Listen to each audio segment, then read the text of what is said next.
여러분, 예수님이 다시 사셨습니다. 믿으십니까? 예, 설교를 마무리할까요? 부활절입니다.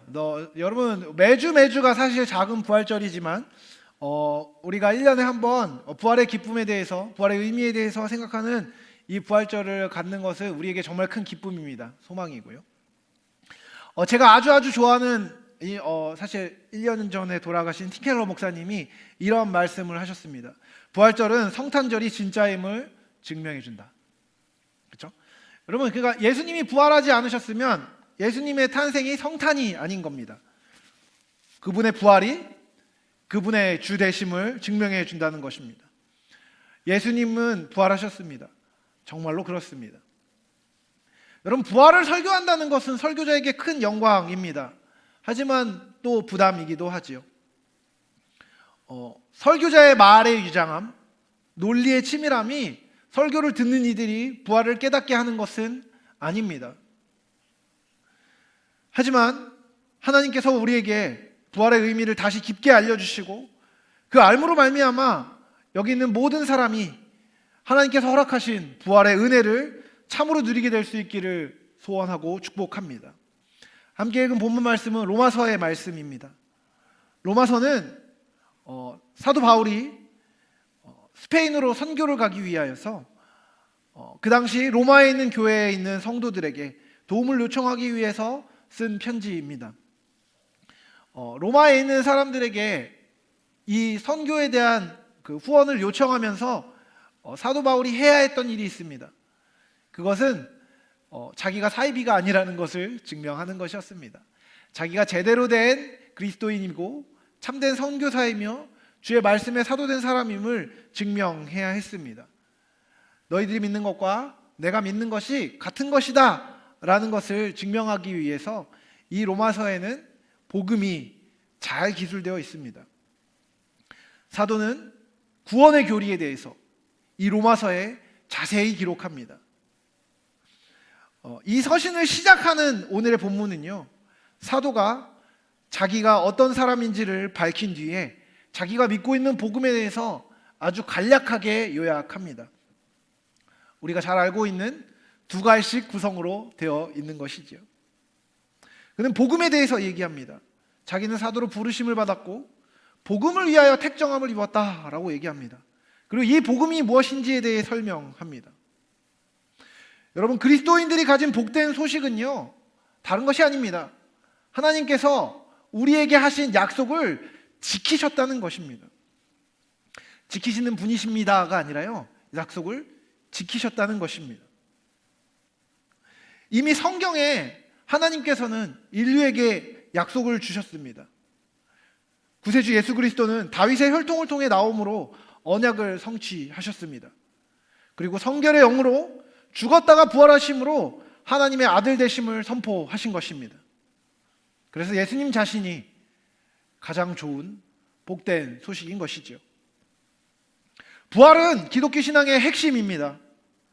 부활이 없으면 예수님은 그저 그런 훌륭한 사람 중에 하나였을 것입니다. 여러분, 가장 유명한 4개의 종교를 꼽으면 보통은 기독교, 불교, 이슬람교, 유교를 꼽습니다. 기독교를 제외한 이 종교의 창시자들의 공통점이 있습니다. 그들은 모두 만족스러운 죽음을 거두었다는 것입니다. 불교의 창시자는 천수를 누리다가 사랑하는 제자들이 보고 있는 가운데 죽었습니다. 유교의 창시자도 마찬가지입니다. 이슬람교의 무함마드는 천수를 누렸고 수많은 여인들을 거느린 하렘에서 애첩의 품에 죽었습니다. 흥미롭게도 예수님만 비참한 죽음을 당하십니다. 그분은 자신의 추종자들에게 버림을 받았고 제자들에게 배신을 당했고 당대의 정치 지도자들에게는 비토를 당하셨습니다. 그러나 다른 점이 있었는데 그분은 다른 색과 달리 살아나셨습니다. 다른 세 종교 지도자들은요, 자기가 하나님이라고, 하나님의 아들이라고 주장한 적이 없습니다. 예수님만 당신께서 하나님의 아들이라고 이야기하셨습니다.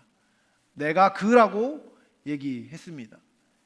예수님을 세계 4대 성인으로 추앙하는 사람들이 이 얘기를 알아야 합니다. 예수님은 단순히 도덕교사로서 사람들에게 도덕을 가르친 분이 아니셨습니다. 예수님은 명확하게 자기가 하나님이라고 주장하셨습니다. 기독교는 예수의 죽음이 아니라 부활로 완성되었습니다. 그분의 죽음은 끝이 아니라 새로운 시작을 준비하는 쉼표였고, 그분의 부활은 사람들의 물음표를 느낌표로 바꿔준 변곡점이었던 것이지요. 여러분, 예수님은 부활하셨습니다. 기독교는 부활을 설득하지 않습니다. 성경 어디에도 부활을 설득하지 않습니다. 우리는 그것을 선포하고 그것을 사실로 받아들이고 믿는 것이죠. 성경은 예수께서 다 살아나셨다고 증언합니다. 천사들이, 여인들이, 복음서 기자들이, 사도들이, 성도들이 부활하신 예수님을 보고 느꼈고 그분과 대화를 나눴다고 성경은 기록합니다. 그런데 여러분 아십니까? 그 사람들은 누구도 예수님이 다시 살아나실 것이라고 기대하지 않았습니다. 예수님이 십자가에 달려 돌아가시고 무덤에 묻히셨을 때 가장 먼저 무덤을 찾은 여인은 마리아였습니다. 그 여인은 예수님의 장례를 제대로 치르지 못한 것을 아쉬워하며 무덤으로 달려갔습니다. 하지만 그렇게 달려가면서도 그녀는 아무것도 할 수 없다는 것을 알고 있었습니다. 왜냐하면 무덤을 막은 돌을 굴릴 수 있는 힘이 그녀에게는 없었기 때문입니다. 그녀는 자신의 무력함에 울고 있었습니다. 하지만 그 여인은 거기서 돌을 본 것이 아니라 옮겨진 입구에 돌을 보았고 천사를 보았습니다. 그리고 빈 무덤을 보았죠. 환상이나 상상이 아니었습니다. 흥미롭게도 그 여인은 돌아가던 길에 부활하신 주님을 만났다고 성경은 기록합니다. 이 여인이 그것을 기대하지 않았습니다. 그것을 간절히 원하지 않았습니다. 다시 살아나서 내가 좀 만났으면 좋겠다는 생각을 하고 있지 않았던 그때 그는 예수님을 만났습니다. 베드로도 마찬가지입니다. 엠마오 마을로 가던 두 제자도 마찬가지입니다. 도마를 제외하고 기도하고 있었던 제자들, 도마를 포함한 제자들은 예수님을 만나기 간절히 원해서 그분을 보거나 허상을 본 것이 아니었습니다. 그들은 부활하신 예수님을 만났습니다. 여러분, 제자들이 처음에 여인들이 자기가 부활하신 예수님을 만났다고 했을 때 어떻게 반응했는지 아십니까? 안 믿었습니다. 여자들의 말을 경시했습니다. 믿기를 거부했습니다. 하지만 그들에게 예수님은 나타나셨고 그들은 예수님이 부활하신 것을 믿을 수밖에 없었습니다. 제자들은 그렇게 부활하신 예수님을 보고도 갈릴리로 도망갑니다. 자기 생업으로 도망갔습니다. 근데 거기도 예수님이 쫓아오셔서 나타나셨습니다. 최후의 명령을 그때 하셨죠. 그리고 그렇게 부활을 목격한 이들인 실제로 부활의 증인으로 살았고 자신들을 부활의 증인으로 간주했습니다. 사도행전 2장 32절에 보면 이렇게 얘기합니다. 이 예수를 하나님이 살리신지라 우리가 다 이 일의 증인이로다. 자기들이 다 이 일을 믿고 보고 듣고 알고 그래서 증언하는 사람이라고 이야기하고 있는 것입니다. 이와 같은 선포가 누군가에게는 우김으로 느껴질지 모르겠습니다. 사실 설득하기 위해서라기보다는 비간접적인 증거를 제가 여러분에게 최선을 다해 제시해 드릴 수는 있습니다. 이것으로 여러분이 꼭 설득되리라는 보장은 없지만 말입니다. 여러분, 아까 이야기했던 다른 종교의 지도자들을 한번 생각해 봅시다. 석가모니, 공자, 마호메트와 같은 이 사람들은요, 자기의 사상이 어떻게 계승되었는지 아십니까? 그 사상을 있는 그대로 계승한 사람들에 의해서, 배운 사람들에 의해서, 그분을 추종하던 사람들에 의해서 충실하게 전승되었습니다. 그런데 생각해보면 예수님의 사상은요, 기독교 신앙은 그분을 배신한 자들에 의해서 다시 복구되었습니다. 여러분, 예수님을 배신했는데 굳이 그것을 복구하려면 그 이유는 무엇이어야 할까요? 현실적인 이득이 있어야 하지 않겠습니까?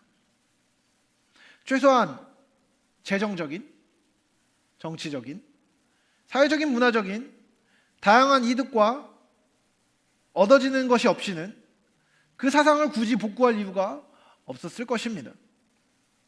그런데 제자들의 삶은 어땠습니까? 여러분, 성경에 기록된 제자들의 삶은요, 화려하고 문화적으로 융성하고 정치적으로 유망하고 사회적으로 인정받는 사람들이 절대 아니었습니다. 가난했고 비참했고 핍박받았으며 손에 있는 것을 더 쥐는 삶이 아니라 손에 있는 것을 나누어 주는 삶이었습니다. 자신의 시간을, 자신의 에너지를, 자신의 삶을 옆에 있는 사람들에게 주느라 안달인 사람들이 그리스도인들이었다는 것이죠. 세속 사가들도 그리스도인들은 그런 사람들이었다고 증명합니다. 여러분, 정치, 경제, 사회, 문화적인 이득 때문에 예수가 추앙되지는 않았습니다. 사실 기독교와 그 추종자들은요, 정치적인 이득을 제공하지 못합니다. 오히려 정치적으로 예수는 실패했습니다. 정치의 힘으로 로마 사회를 전복하지 않았습니다. 군사적 힘, 경제적 힘으로 기독교인들이 사회를 뒤집은 것이 아니었습니다. 문화적으로 찬란한 로마의 문화를 기독교의 문화로 뒤집지 않았습니다. 기독교는 그것으로 승리하지 않았습니다.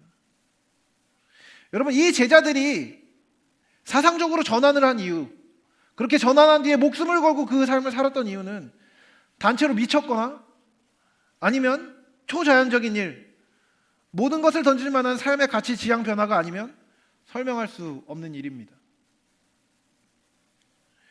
이것이 주관적이라고 말하는 이들에게 제가 할 수 있는 확언이 있습니다.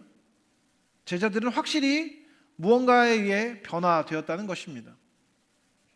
그리고 우리는 그 무엇이 주님의 부활이라고 선언합니다. 여러분, 모든 제자들이 한 명도 빠짐없이 십자가에 걸려 넘어졌습니다. 예수가 잡히고 죽임을 당했을 때 모두가 도망하고 숨었습니다. 하지만 그들의 사상이, 그들의 삶이 다시 회복된 것은 예수가 다시 살아나는 것을 그들이 알게 되었을 때였습니다. 여러분, 예수님은요, 진정으로 살아나셨습니다. 죽음으로 육체와 분리되었던 영혼이 육체에 돌아와 온전한 인간으로 그 몸으로 살아나신 것입니다. 그분은 참 하나님이시오 참 사람이신 그 상태로 살아나셨습니다. 그분은 하나님이신 당신의 능력으로 일으킴을 받으셨습니다. 그 목적은 하나님의 영광을 위한 것이었습니다. 예수님은 하나님의 진면모를 온 땅에 보이셨습니다.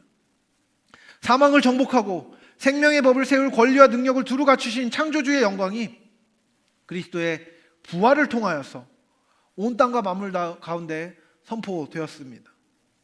실로 그것은 하나님께 영광되는 일이었습니다. 이것은 이전의 성경에서 하나님께서 이스라엘 백성과 올 인류에게 허락하신 언약과 예언의 성취였습니다.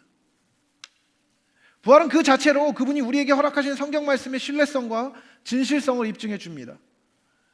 우리에게 미리 알려진, 스포된 그 부활은 실제로 일어났습니다. 그렇기에 앞으로 우리가 성취된 그 말씀을 따를 근거를 우리에게 제공해 주는 것입니다. 성경 말씀을 듣고 따라야 할 이유가 그 성경 말씀이 이미 이루어졌고 그것을 계속해서 이루실 분이 계심을 믿을 수 있기 때문입니다. 또한 예수님은 부활을 통해 성자의 위엄과 능력을 증명하셨습니다. 모든 이름 위에 뛰어난 이름으로 하나님의 독생자로 하나님과 모든 사람 앞에 그분은 선포되셨습니다. 그 예수님은 지금도 하나님 아버지 곁에서 우리를 위해 중보하시며 우리를 돕고 계십니다. 그분은 하늘에 오르신 뒤에 우리를 고아와 같이 내버려 두지 않으십니다. 성령을 보내셔서 우리로 그분의 아름다운 성품에 참여하게 하시는 것입니다. 예수님은 부활을 통해 완성된 당신의 모든 사역으로 죄인된 우리를 구원하셨습니다. 그분은 우리 영혼을 거듭나게 하시며 우리가 아직 죄 가운데 있을 때 우리를 의롭다고 하십니다. 그리고 장차 육신의 장막을 떠나 하나님 아버지의 집에 가게 하시며 부활하게 하시고 영원토록 우리를 영화롭게 하실 것입니다. 그분이 우리를 위해 생명으로 지불하신 죄의 값으로 우리는 형벌을 완전히 탕감받았습니다. 이제 우리는 우리의 형벌의 대가가 지불된 것을 믿고 두려움에서 벗어나 기쁘게 살아갈 수 있게 된 것입니다. 그분은 우리를 보존하시고 생명을 지켜주시는 분이십니다. 부활은 죽었던 예수의 육신을 일으켰습니다. 그리고 단절된 우리와 하나님의 관계를 회복시켰습니다. 죽었던 것을, 사라진 것을 회복하는 것이 부활의 효과입니다. 생명을 잃은 것을 다시 얻게 하는 그 부활은 바로 믿는 우리의 것입니다. 다시요. 생명을 얻게 하는 그 부활은 우리의 것입니다. 제가 지난주에 설교를 마무리하고 아내에게 했던 이야기가 있습니다. 망했다. 설교가 잘 되지 않은 것 같다. 라는 이야기를 했습니다. 너무 어려웠나? 너무 힘들었나? 이런저런 고민을 이야기하다가 이번 주 수요일 날 제가 예배를 드리는데 설교 말씀을 듣게 됐습니다. 이번에 우리 필리핀 보홀에 새롭게 오실 거로 기대되는 정충만 선교사님이 오셔서 말씀을 전해 주셨습니다. 요한복음 3장 16절을 가지고 설교를 해주셨죠. 그 설교 가운데 들었던 간증이 저의 마음을 울렸습니다. 선교사님이 선교지에 가신 지 한 5년에서 6년 정도 되셨는데 여러분들 잘 알다시피 그 시기는 코로나 시기였습니다. 그 선교사님이 그 코로나 시기에 기도를 하셨대요. 어차피 피할 수 없다면 우리 가족 모두 다 가볍게 지나가게 해주십시오 라고 기도를 했대요. 근데 온 가족이 코로나에 걸렸고 선교사님과 사모님은 가볍게 넘어가고 있었는데 딸이 부작용이 심하게 왔다고 합니다. 딸이 숨을 헐떡거리다가 잠에 든 것을 보고 잠자리에 드셨는데 사모님이 선교사님을 깨우더랍니다. 딸이 이상하다고 급박하게 외치셨다고 합니다. 그 외침을 듣고 딸에게 가보니까 숨이 넘어갈 듯이 헐떡거리며 숨을 간신히 쉬고 있었다고 해요. 그 장면을 보면서 아버지의 가슴이 미어지지 않겠습니까? 아이를 차에 태우고 사모님은 그 딸의 옆에 앉아 있고 운전을 하면서 가는데 사모님은 거의 그 아이의 생명이 끝났다고 생각하면서 이야기했다고 합니다. 얘야, 혹시 회개하지 못한 것이 있으면 회개해. 기도하자. 이제 곧 끝날 거야. 하나님이 우리를 평안 가운데로, 너를 편안한 곳으로 인도해 주실 거야. 그 얘기를 듣는 아빠의 심정이 어땠을까요? 눈물이 쏟아져 나오더랍니다. 그렇게 병원에 갔는데 사모님이 아이를 데리고 병원으로 들어갑니다. 아버지는, 이 선교사님은 차마 그 병원에 따라 들어가지 못하고 차에 앉아서 기도했다고 해요. 하나님 살려주세요. 하나님 살려주세요. 그때 하나님이 그 마음을 주셨다고 하더라고요. 너의 하나밖에 없는 그 딸을 위해 아파하는 그 마음으로 내가 그 땅에 있는 영혼들을 향해 그 마음을 가지고 사랑하고 있단다. 그래서 내가 나의 아들을 보냈고 죽게 하였고 부활하게 하였다 라고 말이죠. 다행히 따님은 잘 살아서 건강하게 지내고 있다고 합니다. 여러분, 예수님의 부활은요, 하나님께 영광이었습니다. 그런데요, 무엇을 위한 하나님의 영광이었습니까? 죽어가는 나를, 우리를 살리기 위해 하신 행동이었습니다. 여러분, 하나님이 당신의 아들을 보내셨다는 게 얼마나 과격한 일입니까? 얼마나 급한 일입니까? 저에게 아들이 둘 있습니다. 지금 저 사무실에서 둥가둥가 하고 있는 아들이 제 둘째 아들이고, 지금 어디선가 교회 마당에서 뛰어놀고 있는 제 첫째 아들이 있습니다. 목숨보다도 귀하고 무엇보다도 소중한 아들입니다. 여기 있는 사람들을 다 살리기 위해서 제 아들을 죽여야 하는 일이 있다면 전 그 일을 할 수 없을 겁니다. 그 아들은 제 목숨보다 소중하고 제게 있는 다른 어떤 것과 바꿀 수 없는 최고의 가치입니다. 근데 그 가치를 생명을 살리기 위해 준다는 것은 여러분 작은 일이 아닙니다. 편안한 일이 아닙니다. 일반적인 일이 아닙니다. 상식적인 일이 아닌 것이죠. 그것은 가장 급박하고 가장 과격한 회복의 행동이었습니다. 여러분, 물불을 가리지 않는 하나님의 방법이었던 것이죠. 여러분, 숨이 넘어가고 있는 자녀를 차에 태우고 이 선교사님이 운전해 나가는 그 길은 교통법규를 잘 지키고 아무 문제 없이 그냥 천천히 안전하게 가는 운전이었을까요? 전 그렇게 생각하지 않습니다. 1분이라도 1초라도 빠르게 내 아이를 살릴 수 있는 곳으로 가기 위해서 무슨 일이라도 했을 것입니다. 여러분, 그거 아십니까? 부활은 기적입니다. 일어날 수 없는 일이 일어난 것입니다. 네, 여러분, 하나님이 당신이 만드신 세상의 자연의 법칙을 거스르는 분이실까요? 어지간하면 거스르지 않으십니다. 그 법을 계속해서 지키고 있기 때문에 우리가 이 법 안에 살고 있는 것입니다. 근데요, 일반적인 생명의 법칙을 초월한 이 하나님의 아들을 통한 행동은요, 그분께, 그 하나님께 영화롭고 아름다운 행위였지만 그것은 너무나 절박하고 치열하고 처절한 하나님의 사랑의 행동이었던 것이죠.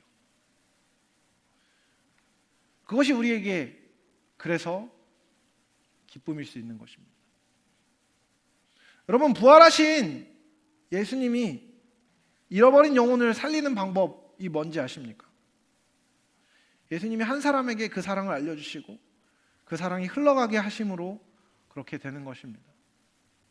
우리를 향한 그리스도의 사랑이, 나를 향한 그리스도의 사랑이 우리를 강권해 나가는 것이죠. 그리스도의 부활은 반드시 인간의 삶의 방향을 역전시킵니다. 그리스도의 부활은 삶의 방향을 역전시키기 위한 하나님의 회심의 방법입니다. 그것을 사랑으로 이루신 것입니다.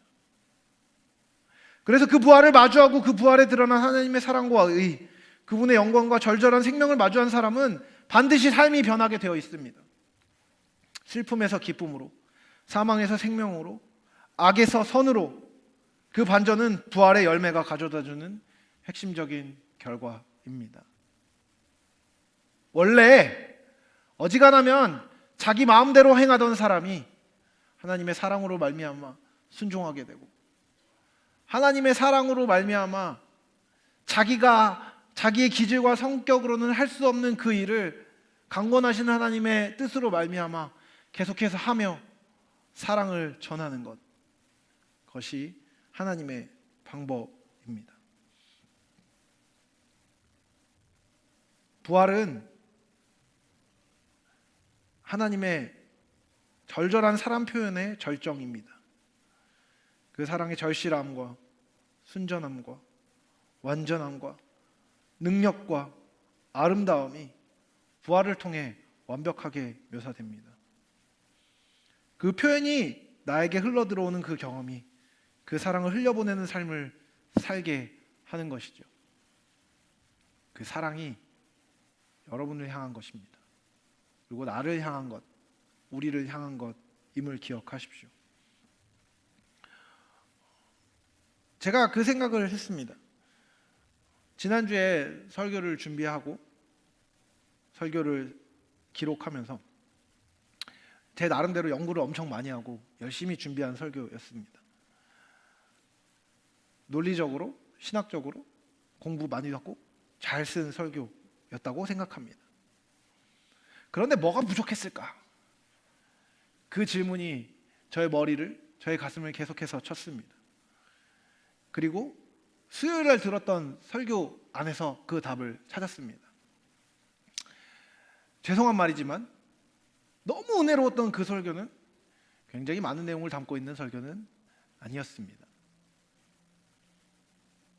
다만 그 설교는 하나님을 깊이 사랑하고 그 사랑을 절절하게 알고 그 절절한 사랑을 어떻게든 돌려보내기 원하는 사람의 영혼의 울림이었습니다.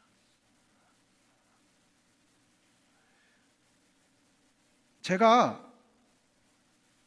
그 수요일날 설교를 듣고 기도하면서 그 생각을 하게 됐습니다. 나는 왜 이 일을, 이 사역을, 목회를, 목양을 하고 있는가라는 질문이었습니다. 다른 말로 하면 이겁니다. 나는 왜 여러분을, 너를, 너네들을 사랑해야 하는가라는 질문이었죠. 사랑하는가라는 질문이었습니다. 여러분 어떠십니까? 제가 여러분을 사랑하는 것 같이 느껴지십니까?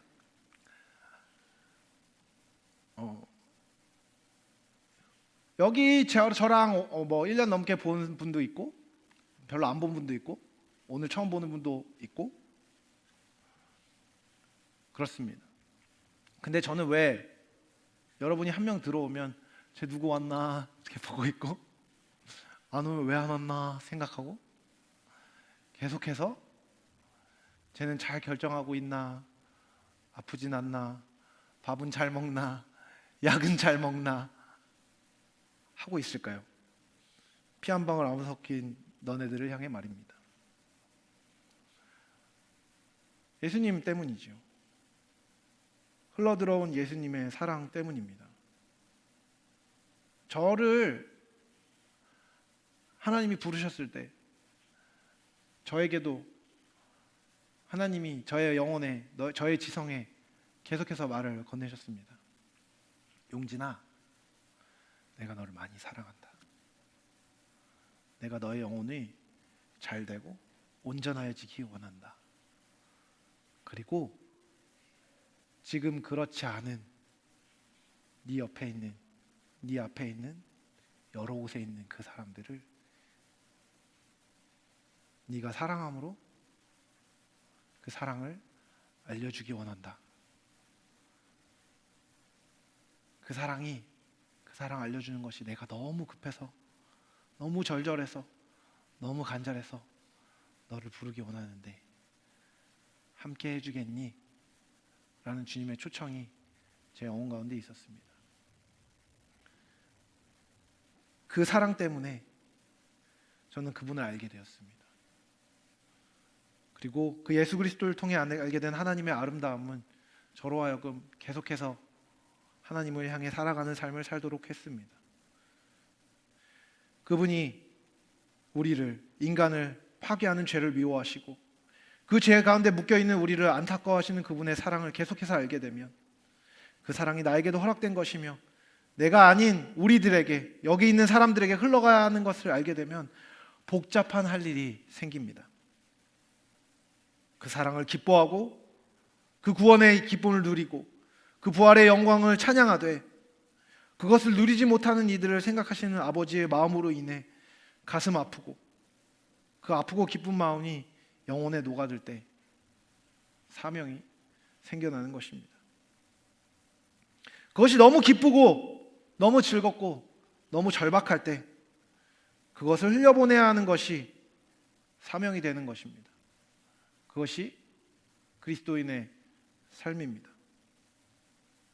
모든 사람이 목회를 하거나 모든 사람이 전문 사역자가 되어야 하는 것은 아니지만 모든 사람이 그리스도의 구원과 그리스도의 부활에 동참하여 그분의 사랑을 흘려보내는 책임을 갖고 있습니다. 그것은 책임이자 의무이며 특권입니다. 우리를 위해 생명을 주신 그 사랑이 여러분을 위해 삶을 드려야 하는 이유가 되는 것입니다. 여러분, 이 반전, 내가 주인이 되는 삶에서 그리스도가 주인 되는 것을 기뻐하는 반전은요, 그리스도의 사랑을 깊이 경험할 때 이루어집니다. 여러분, 하나님이 여러분을 사랑하고 여러분의 영혼이 잘 되기 원한다는 것에 대해서 혹시 믿어지지 않으십니까? 그렇다면 예수 그리스도의 부활을 바라보십시오. 그 과격하고 급박하고 긴박하고 물불을 가리지 않았던 하나님의 방법이, 하나님의 사랑이 그 부활에 기록되어 있습니다. 마틴 루터가 이렇게 이야기했습니다. 그리스도가 어제 죽으셨고 오늘 아침 다시 살아나셨으며 내일 다시 오실 것처럼 살아라.